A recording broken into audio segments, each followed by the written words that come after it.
William Barr has been confirmed as our new Attorney General. Barr previously served as the AG under George Bush Sr., and the people need to understand really just how bad this guy is. You know, if you watch what was going on in the hearings, Farron, it's like, just another day.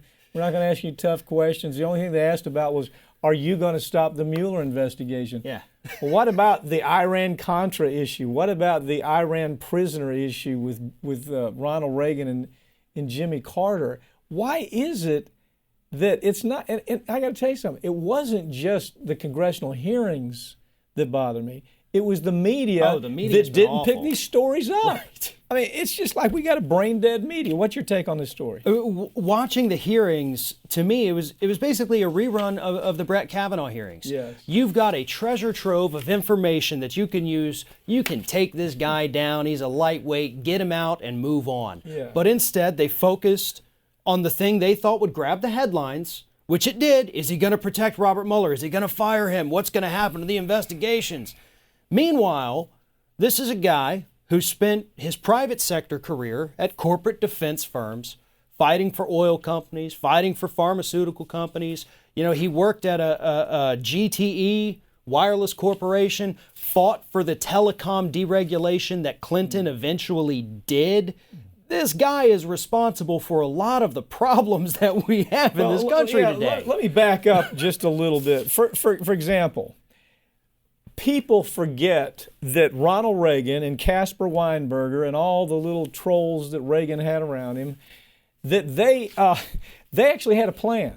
And the plan was to keep hostages in Iran until the election was over so Jimmy Carter would look like a failure. Right. And it worked. They found out after the fact there had been negotiation to actually keep Americans as prisoners in Iran because of the presidential election. And we're not just talking about a few days. We're talking about months kind of time. Keep them there. Let them suffer. You know, let's take a risk of losing military, trying to go in and get them. Let's just take all the risks because, you know, after all, we want to get Ronald Reagan elected.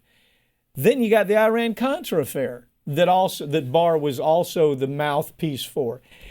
You know, these stories go on, but I just don't. What is it about corporate media that has gotten so bad? I don't mean this rhetorically. I wonder what your reaction is.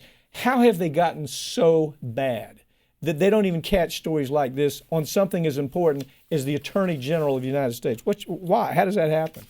Either the corporate media thinks the public is stupid, or the public has become stupid because of how bad the corporate media is. I'm not sure which one came first, but that's what it is. They know that the public can't hold their attention if you say, listen, telecom deregulation has put us into the situation that we are right now with the cell phone carriers, with the internet carriers, with the net neutrality, hell, even with media consolidation.